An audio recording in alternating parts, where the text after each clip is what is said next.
La sortie du film Thelma de Joachim Trier, qui est actuellement en salle. L'histoire d'une jeune étudiante d'Oslo aux facultés surnaturelles inquiétantes qui nous rapproche de l'univers de Stephen King, le romancier du fantastique. Le réalisateur avait en tête une histoire de sorcière et a tourné en Norvège, en cinémascope, avec des acteurs non professionnels. Portrait d'un cinéaste qui puise d'ailleurs son inspiration dans notre cinéma avec Alexandra Roux.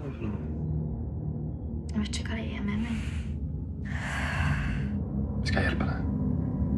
Hvis du virkelig vil noe sterkt, det du tenker, det du føler, så er det noe i deg som kan få det til å skje. Après Oslo 31 août et Back Home, le petit génie norvégien Joachim Trier revient avec Thelma, un récit initiatique surnaturel. Une jeune étudiante prise en étau entre ses sentiments amoureux et la rigueur conservatrice de ses parents. La raison pour laquelle nous avons choisi de faire le film avec des personnages de cet âge-là, c'est parce que c'est un moment vraiment existentiel. Il était intéressant de voir une jeune fille prendre le pouvoir de cette façon.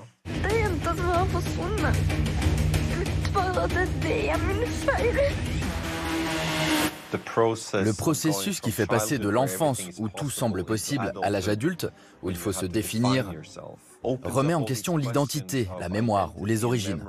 Je ne sais pas pourquoi, mais cette période me fascine totalement. Et cette histoire, Joachim Trier la filme en alternant des plans larges esthétiques et inquiétants avec des plans très serrés qui nous projettent au cœur même de la psyché des personnages. Dans tous mes films, j'ai toujours exploré un type de mise en scène très intimiste, au plus proche du personnage pour comprendre ce qu'il se passe à l'intérieur. Mais aussi visuellement, j'essaye de traduire l'idée de la mémoire, des rêves. On retrouve ça dans mes films précédents aussi. Dans Oslo 31 août, Trier questionnait la fragilité de sa génération.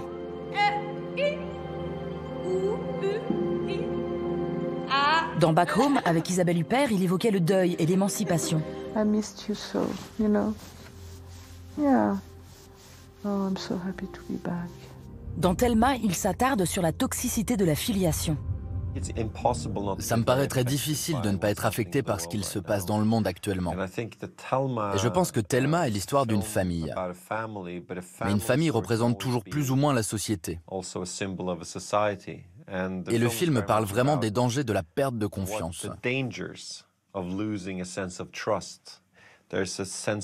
La surveillance et le contrôle, ça a un coût. Et ça me fait peur. Petit-fils du réalisateur Eric Leuken, Joachim Trier a très jeune su se servir d'une caméra.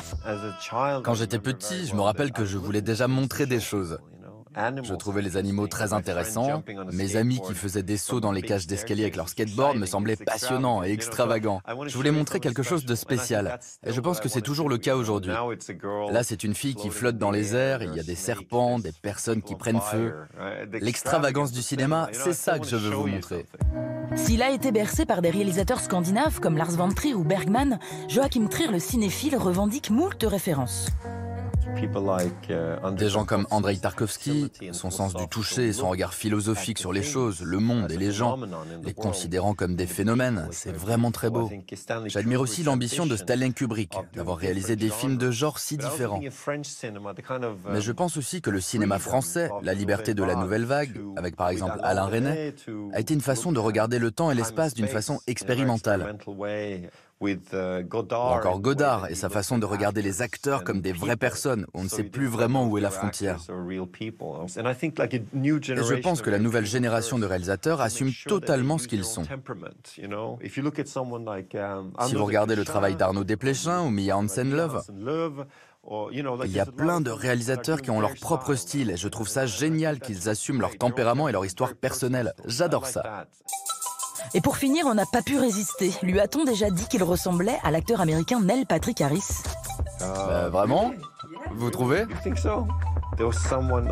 Quelqu'un sur Instagram a mis une photo de Michael Fassbender à côté de celle de Neil Patrick Harris en disant « Les deux ensemble, ça donne Joachim Trier ».